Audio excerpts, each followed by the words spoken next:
On this episode of Old Joe's Reminiscence, when the grandson of a longtime acquaintance dies unexpectedly while the family's on holiday in Monte di Procida, Italy, it oddly reminds me of a movie.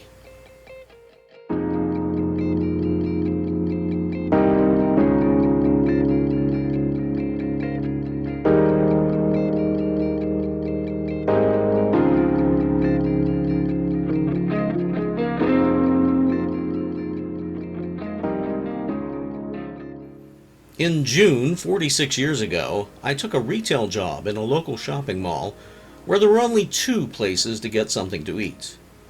One was a Bavarian pretzel shop, where I would later meet my wife-to-be.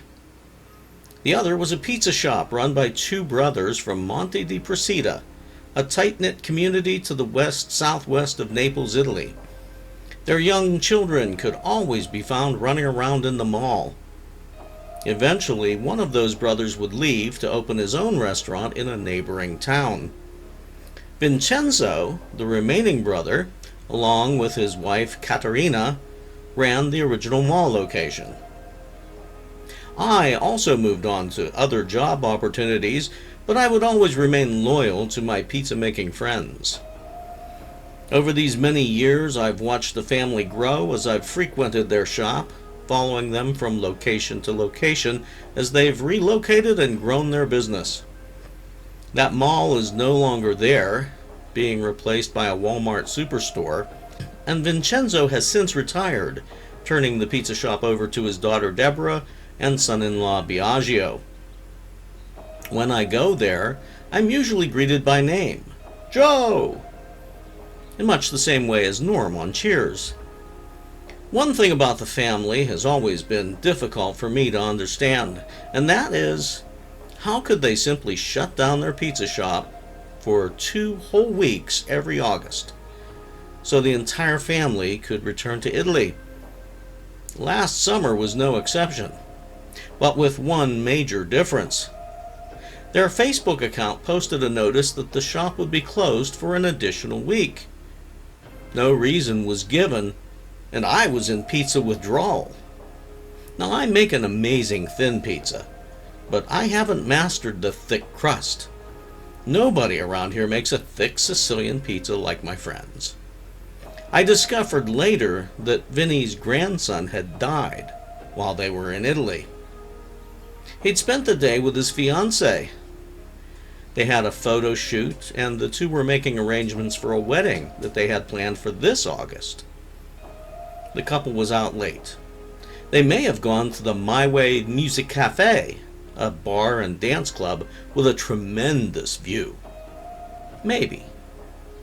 It's on that street where the young man in his late 20s suffered a sudden cardiac arrest, and he died around 1 a.m. The family held a funeral for the young man the very next day at Santa Maria Assunta in Cielo Parish in Monte di Procida. As much as that tragic news overwhelmed me, I've always been known to have a rather morbid sense of humor. So, a motion picture came to my mind. Avanti, an R-rated romp from December 17th of 1972. Have you seen it? If you have, you may get the connection to the story I've just described. If not, do try to take a look before continuing. The film's director, Billy Wilder, said he was very disappointed with Avanti. Writer-director Billy Wilder was born to Jewish parents on June 22, 1906 in an area of Austria-Hungary that's now part of Poland. Wilder was originally going to be a lawyer, moved to Berlin to become a journalist for a while, and tried his hand as a screenwriter. Things began to look bleak for Jews living in Germany, so Wilder fled to Paris and later to the U.S., where he had a difficult time at immigration. He'd barely saved himself, so there was nothing he could do to help his parents and his grandmother who perished in concentration camps.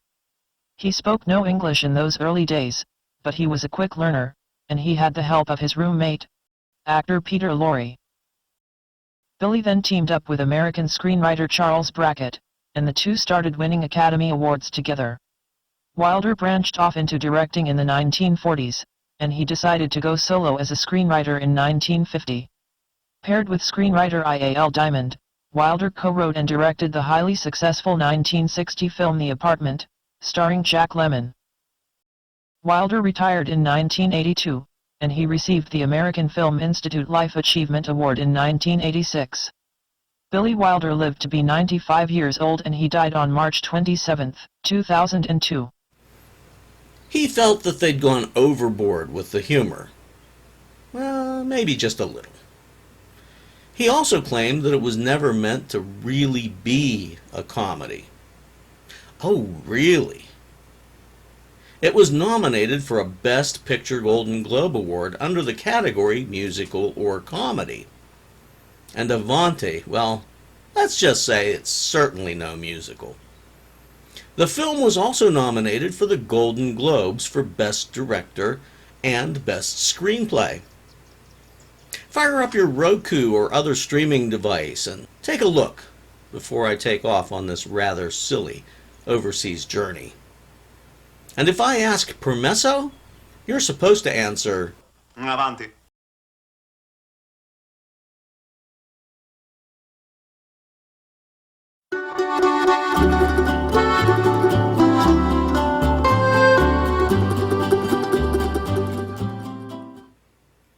Our feature begins in the U.S. with an Alitalia DC-8 about to button up for a long-haul flight to Italy. An Armbruster Industries Piaggio PD-808 Vespa, a private jet, comes in for a landing at a quick taxi. It comes to a halt right next to the waiting DC-8. Then a man runs from the private jet to the airliner, climbing the air stairs as the jets are spooling up for takeoff. He's Wendell Armbruster Jr., played by Jack Lemmon, who won the Golden Globe for Best Actor for this role. John Lemmon III was born in a hospital elevator on February 8, 1925 in Newton, Massachusetts.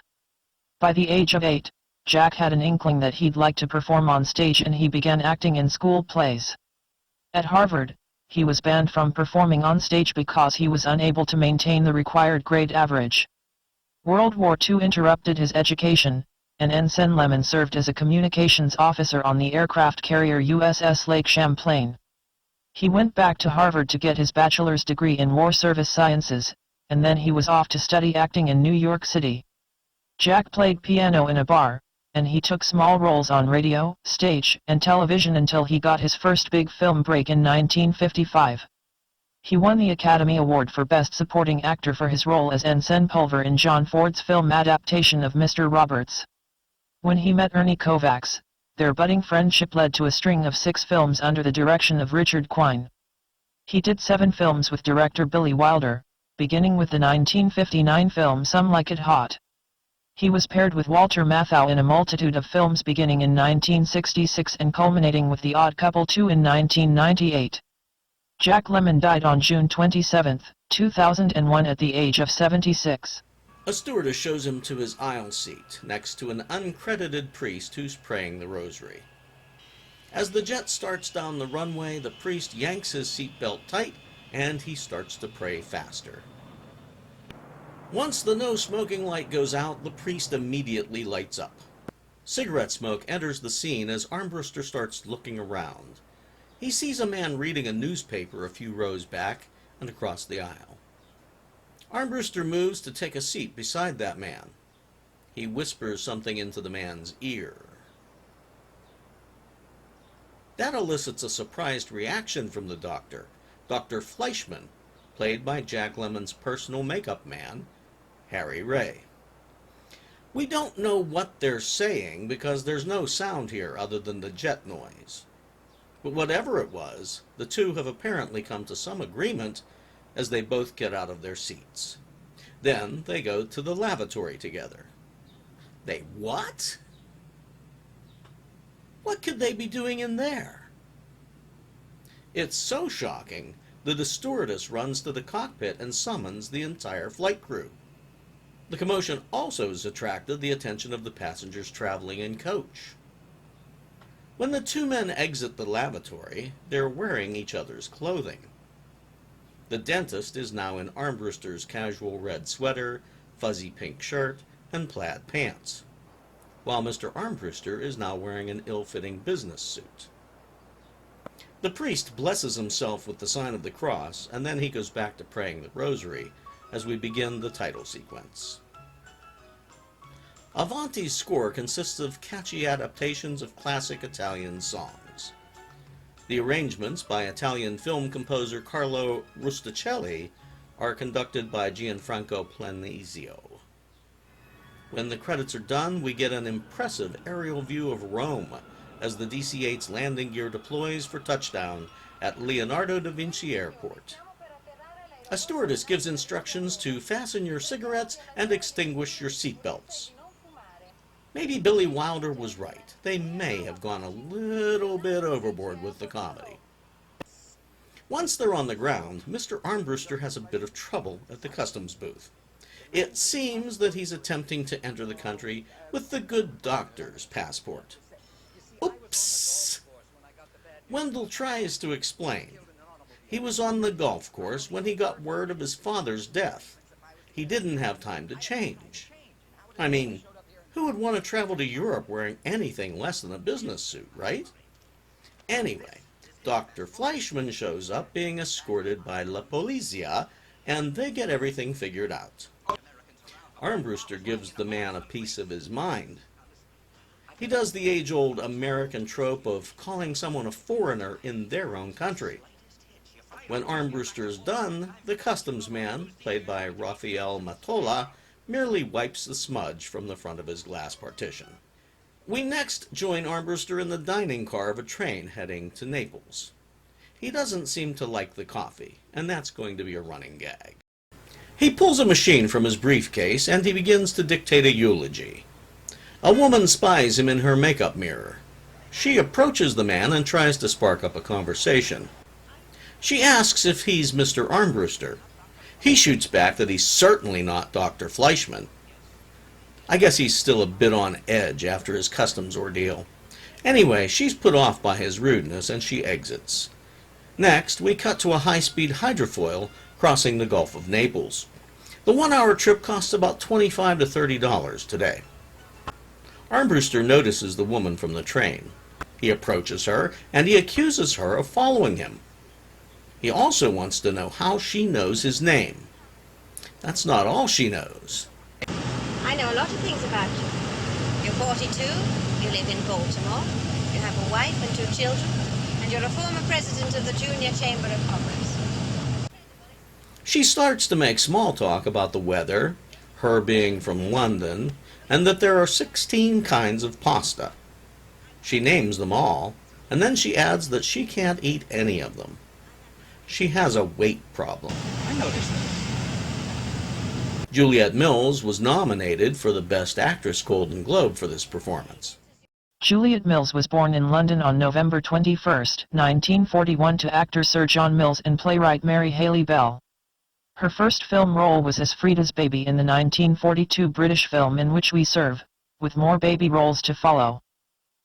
With her parents in the industry, she grew up surrounded by stars such as Rex Harrison and David Niven. Vivien Leigh was her godmother, playwright Noel Coward was her godfather, and even her younger siblings became actors. She started acting on stage at an early age, most notably playing Alice in the Chelsea Palace Theatres, Alice Through the Looking Glass in 1955. Her first major role came when Juliet was just 16, and she has continued working in films and on television ever since then. She's probably most recognized as the nanny with magical powers in the popular ABC television series Nanny and the Professor from 1970. She says the highlight of her career was Avanti, the 1972 Billy Wilder film she did with Jack Lemmon, earning her a Golden Globe nomination. Most recently, Miss Mills has been concentrating on theater productions and some occasional voiceover work. 83-year-old Juliet Mills lives in Beverly Hills with her husband, actor Maxwell Caulfield.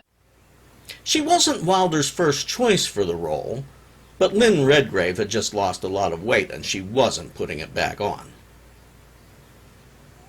It's from Pamela that we learn that Avanti means forward. If someone asks permesso, you say Avanti.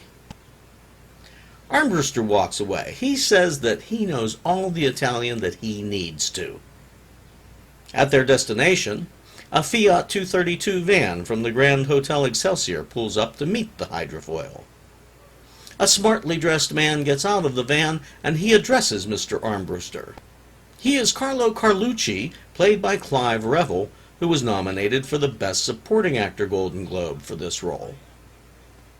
Actor Clive Revill was born in Wellington, New Zealand on April 18, 1930, and was educated at Rongotai College and Victoria University. He was trained as an accountant, but in 1950 he suddenly found himself on an Auckland stage, playing Sebastian in Twelfth Night. He was in the US briefly in the early 1950s, and he made his Broadway debut in a 1952 production of Mr. Pickwick. He was off to England to study drama at the highly respected Old Vic School in London, and then he performed Shakespeare at Stratford. Revill returned to Broadway, earning Tony Award nominations for his roles in Irma la Douce, and as Fagin in Oliver. He turned to film work, and in the 1960s he made the Hollywood scene, where he often played humorous foreign characters. Two of his more memorable roles were in Billy Wilder films, The Private Life of Sherlock Holmes in 1970, and Avanti in 1972. He was nominated for a Golden Globe Award for his uncanny performance as Carlo Carlucci, the hotel manager in Avanti. In addition to his stage and film work, Clive Revill also appeared as a guest star on many television series, and he did voiceover work too. He voiced Emperor Palpatine in the original film The Empire Strikes Back. He was overdubbed on the DVD for continuity with later films. Clive Revill suffered from dementia in later years, and he died at the age of 94 on March 11, 2025.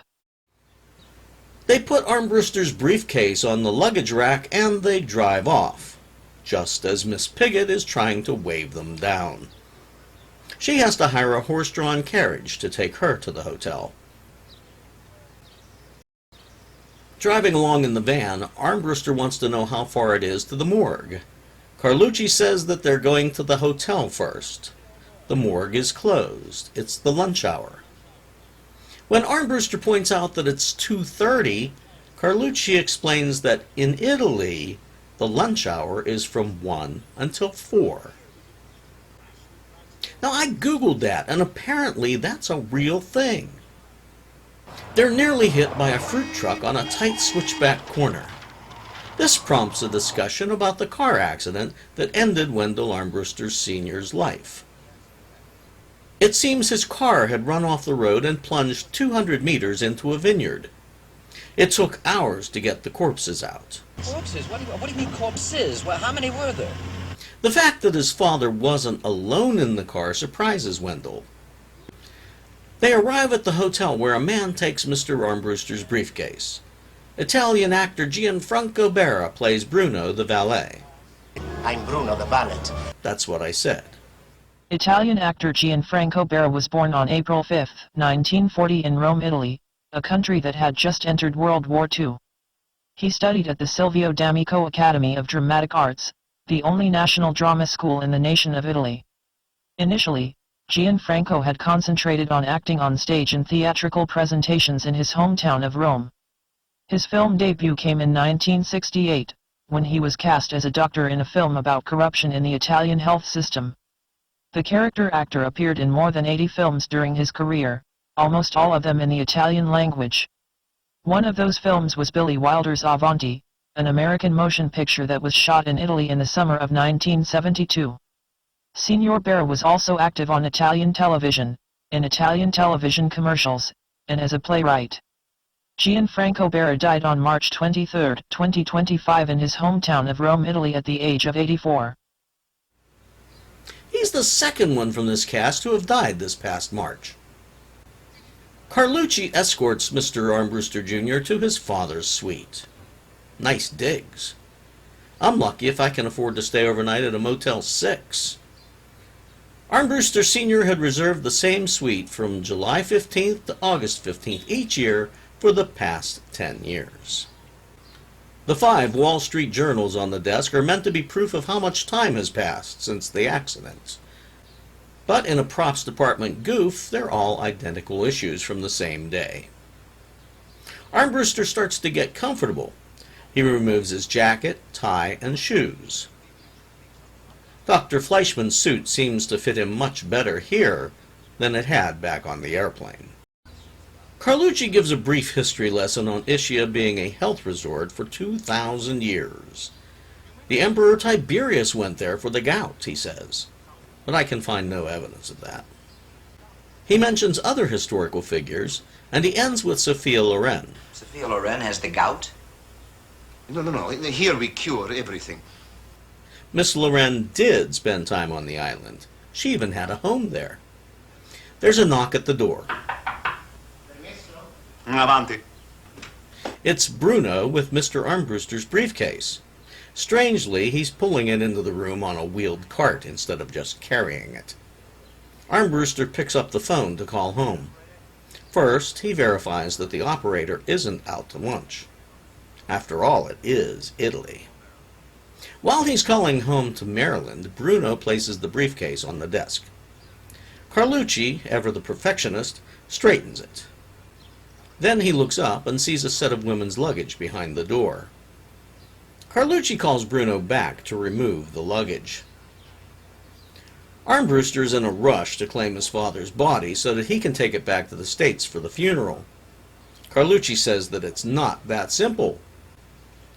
There's paperwork, and he must pay to replace the road sign that his father had knocked over. Armbruster tells Carlucci to handle everything. He's used to having people do those sorts of things. There's also the Trotta family. They want 2 million lira for damages to their vineyard. That was about 3,500 in US dollars back then. Armbruster says no. He's not going to pay $3,500 for a bunch of lousy grapes. Then there's the problem of needing a special zinc-lined casket for export to the United States. None are available locally. Armbruster tells Carlucci to handle it, take care of it, because he has to get his father back to the States for the funeral on Tuesday. Carlucci reminds him that today is Saturday. Government offices are all closed on Saturday, not to mention Sunday. It's a Catholic community. Armbruster insists that he be on that plane by Monday. A lot of bigwigs, including Henry Kissinger, will be in attendance at the funeral on Tuesday morning. There's another knock at the door. It's Miss Pigott. She's looking for Carlucci with questions about the form she's to fill out. Carlucci tries to get rid of her, but they hear Mr. Armbruster shout from the other room. Ow! Damn it! Faucet says cold and I burned my hands. So did I. Then I looked it up in my book. C stands for caldo.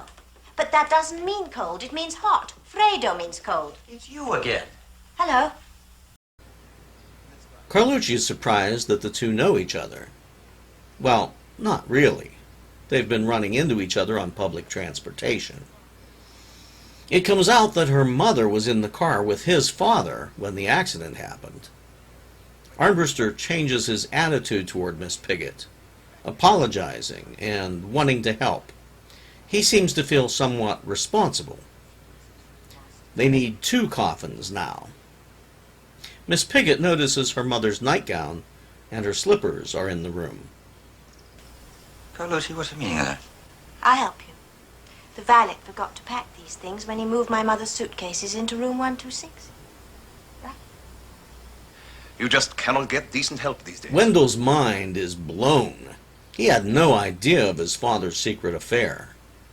But it seems that Miss Pigott was well aware of it.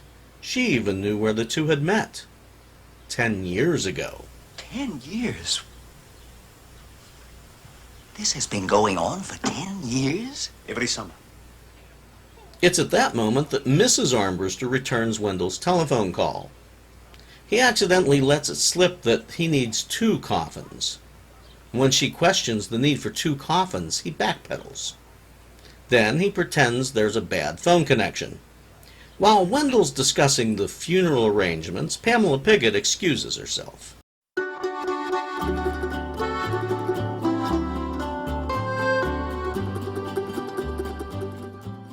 The exterior used for filming the morgue scenes is an ancient church on Ischia, the Santa Maria del Soccorso in Fioria, and that's where Carlucci takes Armbruster next. The church bell, the morgue bell, chimes 4 o'clock. Carlucci's having a heated discussion with a man at the morgue. He's Cipriani, played by Lino Coletta. The coroner is not in yet. He's probably still at lunch. Armbruster uses the delay to offer Miss Pigott a monetary settlement. He's just about to come to terms when Coroner Matarazzo rides up on his noisy Vespa scooter. Matarazzo is played by Pippo Franco. They go inside, where they swear to the identities of the deceased. The coroner's deliberate manner of stamping the paperwork is quite comical compared to Pamela's solemnity as she places a bundle of daffodils on each of the 2 corpses. With the coroner's task complete, he packs up his stamp pads and his sponge.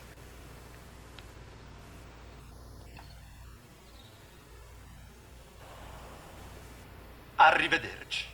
Not if I can help. When he leaves, Junior tells Carlucci to offer Fat Ass a ride. Miss Pigott remains behind. No pun intended.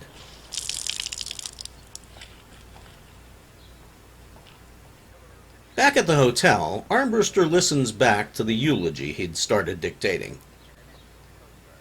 It doesn't seem to ring so true now with what he knows.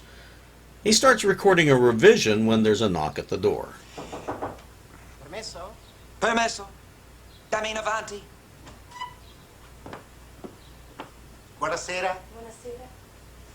The suit, I pressed it. The shirt, it's alike new. Bruno talks Armbruster's ear off, while a maid with a very noticeable mustache tends to the room. She's Anna, played by Italian actress Giselda Castrini. Anna finishes up and she leaves, but Bruno remains behind telling his stories. He says that Armbruster Sr. and his mistress would dance until dawn, and then they would go skinny dipping. Oh, I think I forgot to mention that Bruno was a photographer by trade. He has some photographs of the couple, but that will have to wait. Carlucci comes in with Cipriani in tow. They're making progress with getting the caskets, and that is good news. But the bad news is the bodies have gone missing from the morgue. Miss Pigott? Armbruster immediately suspects Miss Pigott, and he tries calling her room. He leaves instructions for the operator to locate her and to call him back. When the phone rings a few minutes later, he picks it up and starts yelling, assuming it's Miss Pigott. But it's Emily, his wife. Oops. He tells her that he's on top of the situation. They discuss how the family is holding up, etc. Then, when he hangs up, Carlucci informs him that Miss Pigott is locked in her room. Armbruster tries breaking the door down, but Carlucci has a skeleton key. He unlocks the door. Pamela is reclined on her bed. She's upset that he'd called her fat ass. Armbruster apologizes while he roams the room looking for any hidden corpses. She complains about her strict diet, an apple 3 times a day. So he makes dinner reservations at their parents' table.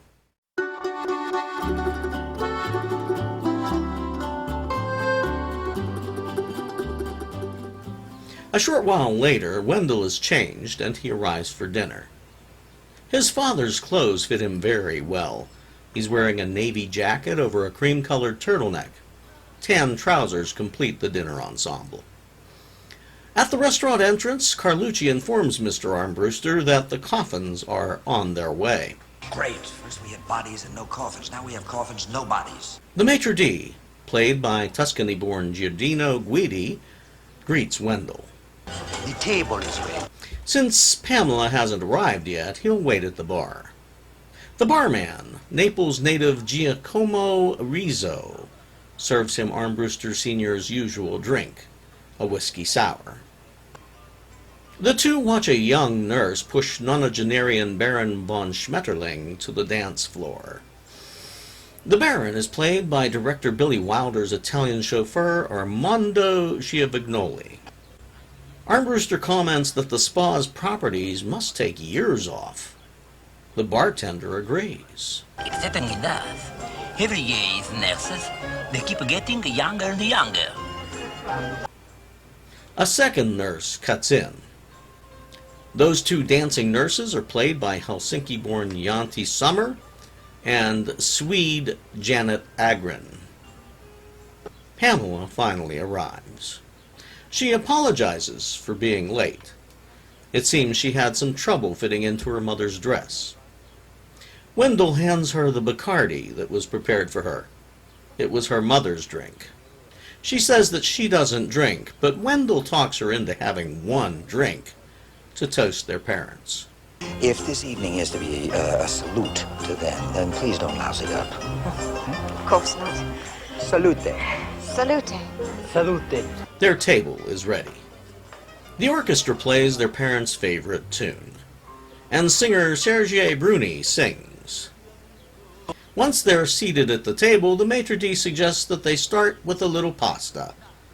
And then he goes through the entire list. We have spaghetti, spaghettini, spaghettoni, maccheroni, cannelloni, rigatoni, tortellini, fettuccine, tagliolini, bucatini, magnolotti, bombolotti, cappellotti, crosetti, fiocchetti, trenette, pappardelle, tagliatelle, tell me, what would they have had? A few gnocchi, a few ravioli, and some green noodles for color. For the main course, he's taken the liberty of ordering the duck à l'orange for two. Pamela says that she's brought her dinner with her. She pulls a beautiful red delicious apple from a small purse, and she places it on her dinner plate. In that case, I'll have the duck à l'orange for 2 for 1. Would Madam like a little cheese with that? No, thank you. Shall I take it out to the kitchen and have it peeled? As they're enjoying the meal and entertainment, Pamela casually mentions her boyfriend, Bertram. He's the lead singer in a small band called the Four Apostles. The band members are Matthew, Mark, Luke, and Bertram. The man portrayed in the photo that she shows Wendell is Peter Ustinov. She says she feels guilty. They're enjoying themselves while their parents are lying there. You're lying where? The band approaches to serenade them. Did I say this isn't a musical? Well, Billy Wilder said it wasn't a comedy too, so. The song Sergio Bruni is singing is called Caterina. It's Italian for Catherine, which was Pamela's mother's name. Wendell had called her Kate, and she called him Willie. While they're dining, an odd-looking fellow comes into the hotel, and he crosses the lobby to the desk. He addresses the concierge, played by Antonio Fa di Bruno. They spoke in Italian, but one word I recognized was Armbruster. It appears that he's going to wait for Mr. Armbruster, but Carlucci approaches the man. The man suggests that they speak in English so they won't be overheard. But we all know that was just for our benefit. He asks if Mr. Armbruster is missing something. A couple of somethings. Then he produces the 2 bundles of daffodils. Dun, dun, dun! Meanwhile, back at the table, Wendell is still trying to get Pamela to cooperate, thinking that she has the corpses hidden somewhere. Carlucci gets their attention by waving those daffodils. Excuse me.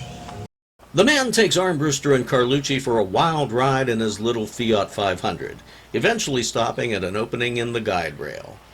It's the spot where the poor old couple had gone off the road. The man describes the wreckage in great detail, right down to the song that was playing on the radio. Hello, Dolly. They interrupt the Trotta family bocce game. Alberto Trotta is played by Armando Di Martino. Arnaldo Trotta is played by Franco Agrisano. Alfredo Trotta, Adolfo Trotta, Papa, Uncle, and Grandpapa Trotta were all uncredited. And lastly, the actor Franco Accampara introduces himself as Armando Trotta. That's a lot of trotters. You bet your sweet patootie. They promise to return the corpses once they get their 2 million lira to cover the damages to the vineyard. Carlucci suggests that Armbruster let him handle these Neapolitans, but Wendell brags that he negotiates with Teamsters. This should be easy. He offers 1 million lira. Arnaldo Trotta gives a sob story. All right, 1.5 million. Another tearjerker from Arnaldo. Armbruster caves. 2 million lira, but not 1 cent more. I could not have handled it better myself.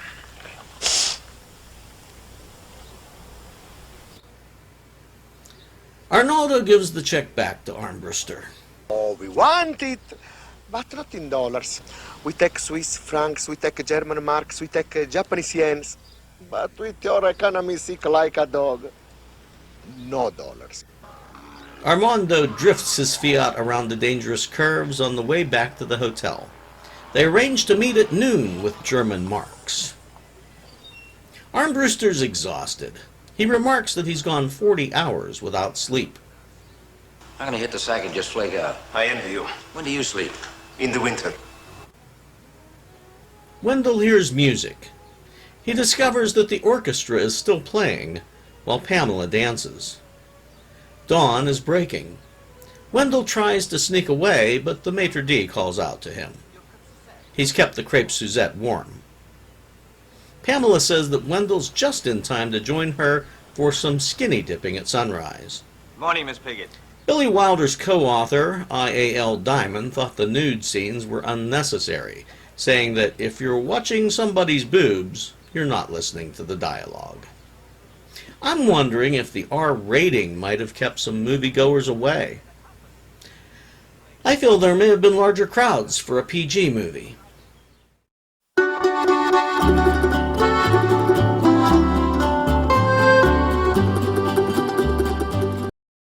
When Bruno looks out of his window, he sees the couple undressing.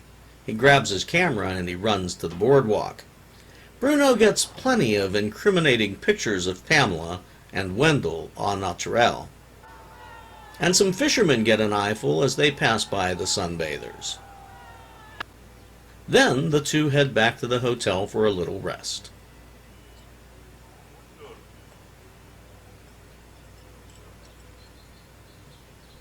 It's Sunday morning, and all the church bells on Ischia Island are ringing. Things are progressing, but they've hit another snag. A man who went to sneak the export license from the closed office was arrested. They're holding the license as evidence. Bruno enters the room. He has the pictures of the parents sunbathing, but he says that he doesn't want money. No. Bruno wants a visa so he can return to America. Armbruster tells Bruno that he'll look into it. But Bruno insists that it can't wait. He needs to leave right away, because Anna, the maid with the mustache, is pregnant. The Sicilian woman wants Bruno to marry her. Then he mentions that he has more pictures taken that morning. Oops. Well, at least Wendell can burn the pictures of his dad and his mistress. Meanwhile, Anna, who'd been eavesdropping earlier, goes to their room to get a pistol. She hides it in the basket she uses to carry her cleaning supplies. She hides in Pamela Piggott's room and she buzzes for Bruno. Standing just inside the door and using a towel to muffle the shot, Anna fires 3 times when Bruno enters the room. Meanwhile, Pamela is enjoying a sightseeing carriage ride. The port of Ischia looks very much the same today as it did back in 1972 when this movie was filmed. Pamela sees the fishing boat and the fisherman who'd seen her sunbathing earlier. They recognize her and start to chase her, and she rises from sea level to a very lofty overlook in absolutely no time at all. I'm not even sure that's a view of the same port. But that's filmmaking. Pamela gets a ride from the coroner on his Vespa scooter. She waves at Carlo Carlucci as he's exiting the church of San Vito Martire in Fioria. It was an afternoon service because he'd already paid off the Trotta family in German marks, and that exchange was to have taken place at noon.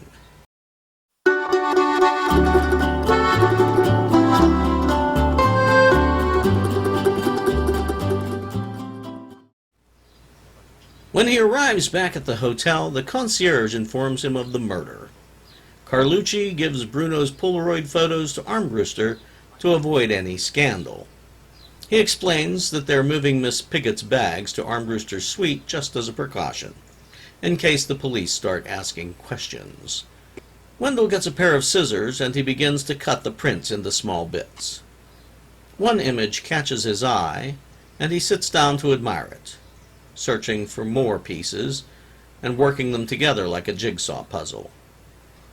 When Pamela returns to the hotel, the concierge informs her that she's been moved to the Armbruster suite.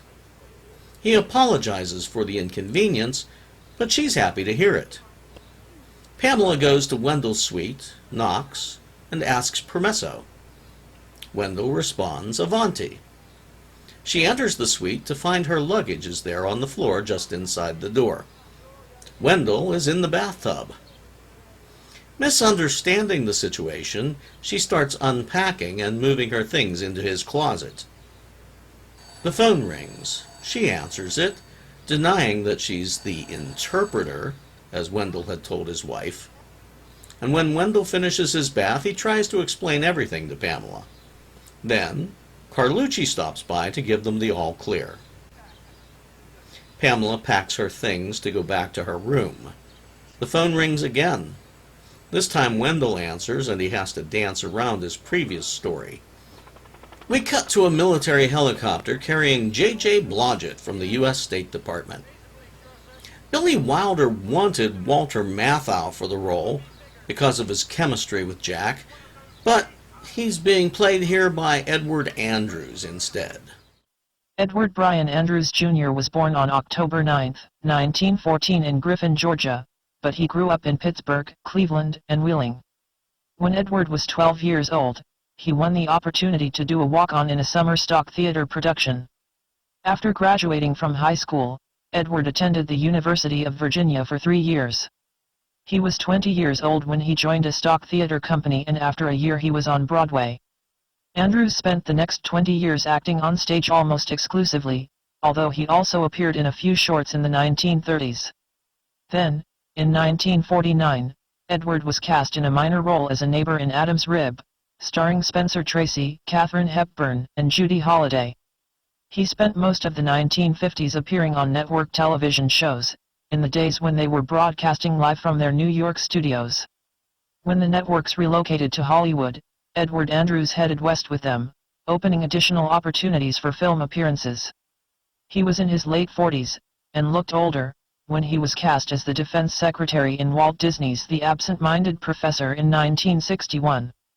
Edward has around 200 TV and film appearances, with his final appearance as Mr. Corbin in the 1984 comedy thriller Gremlins.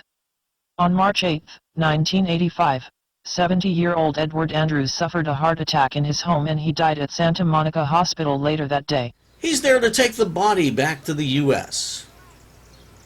A man eating spaghetti tells him there's no transportation running. He can't get to the hotel right now. It's lunchtime. Meanwhile, Wendell and Pamela are enjoying their lunches in bed. Carlucci calls to tell Armbruster that everything except the export license is arranged. Mr. Blodgett arrives at the hotel in the back of a Tri-Vespa mini pickup. He phones Armbruster's room from the lobby, and by the time he gets to the room, Wendell has created a ruse pretending that Miss Piggott is his manicurist. Well, anyway, Wendell tells Blodgett that they don't have the export license. Blodgett says they don't need an export license. They're going to bypass all that bull. Bypass? How can you do it? No sweat. We're appointing your father commercial attaché to the embassy in Rome, and that entitles him to all the rights and immunities of a diplomat. Wendell comes up with a plan. In all his scheming, he's somehow ended up with 3 coffins. He'll use 2 of them to bury their parents there on Ischia, and he'll use the 3rd to transport Bruno's body back to the United States. It's where Bruno always wanted to be anyway. They'll have to wait for the morgue to open after lunch, so they send Mr. Blodgett for a mud bath.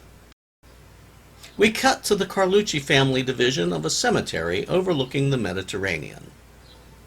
They hold a brief ceremony, complete with musicians, while the Trotta brothers perform a quick burial. At the heliport, Blodgett is waiting very impatiently. When the Fiat van arrives, the pilots unload the casket from the top.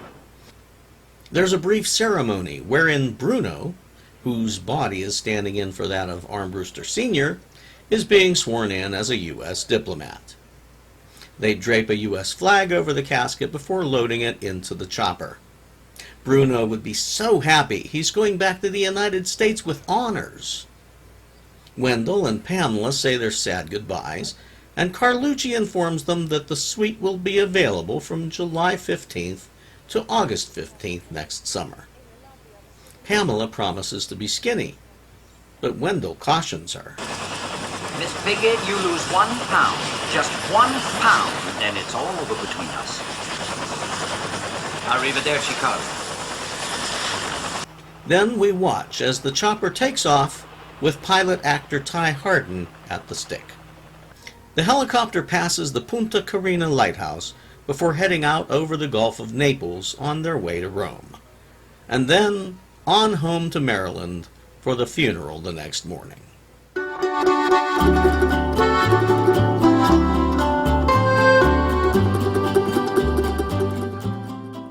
Personally, the main reason I enjoy this movie is because of its comedic undertones. But the music is catchy, and it sticks in my mind long after viewing it. The New York Times thought that Avanti was intermittently funny, charming, cute, and, unfortunately, too long. I agree. It is way too long at a lengthy 2 hours and 24 minutes. Roger Ebert called it a pleasant, civilized comedy, but he agreed that it was too long by maybe half an hour. A British TV network called it a travel comedy about funny foreigners and love in the Mediterranean. Director Billy Wilder wasn't exactly satisfied with the film's pacing either. He wanted to spice it up a bit. His original idea was to have Armbruster discover that his father had been having an affair with one of the hotel's bellboys. That certainly would have spiced it up.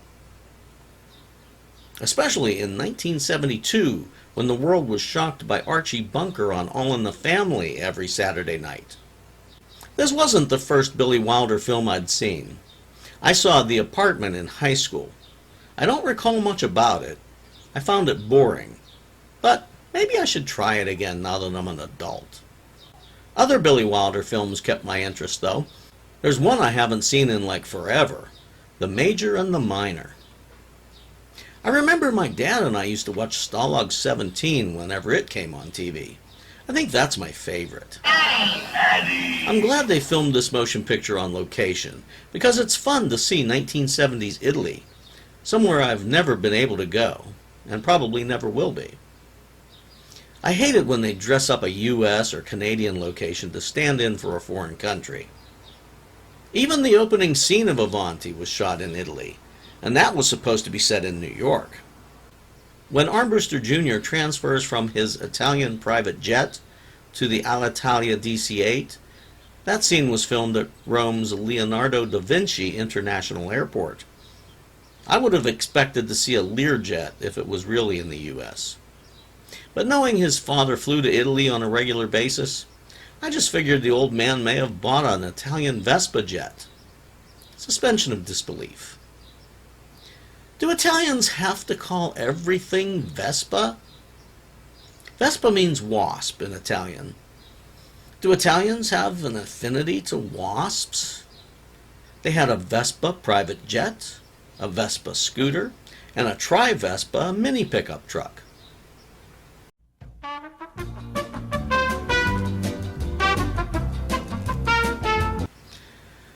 All right, I did some checking on Google. It's no coincidence. The jet, the scooter, and the mini pickup truck were all produced by different divisions of the same company, Piaggio. They have since sold the aerospace division to a Turkish drone company, but Piaggio still makes the Vespa scooter and the Tri-Vespa pickup. Can you imagine someone today being called a fat ass for looking like Pamela? I sure can't. I thought she had a rather attractive figure. If we look at the average American, nearly 75% of adults in the U.S., myself included, are overweight or obese. By comparison, Juliet Mills doesn't look very heavy at all in this film. Of course, she's British, so there's that. Brits are usually skinnier than us Yanks, right? Well, that's today. In the film, Pamela says it's just the opposite. I remember those skinny days before all the processed foods and high fructose corn syrup. The Avanti Broadway play starred Brady Bunch dad Robert Reed along with Jennifer Hillary. Her character's name was Allison Ames, who was described as trim and rather alluring. And seeing Hillary, I agree. I had the laugh when Bruno showed Wendell Jr. the Spiro Agnew watch that was given to him by Wendell Sr. It took me back because I had a Spiro Agnew watch. Mom was a Republican and Dad was a Democrat, so I was never really into politics, and I don't really remember how I came to be in possession of the watch. At first, I thought Anna was a dude in drag. I was totally unprepared for the topless scene of her in the bedroom. That'd like to have scarred me for life. So what are your thoughts about the film? Was Pamela Piggott a fat ass? Was Avanti too long? Was it funny enough? Too corny? Let me know what you think in the comments. I don't usually do rom-coms, but this was a fun movie that was brought to my memory by a very unfortunate event. Don't forget to like, subscribe, and activate the notification bell. Then join me as I find something old to review for my next episode of Old Joe's Reminiscence.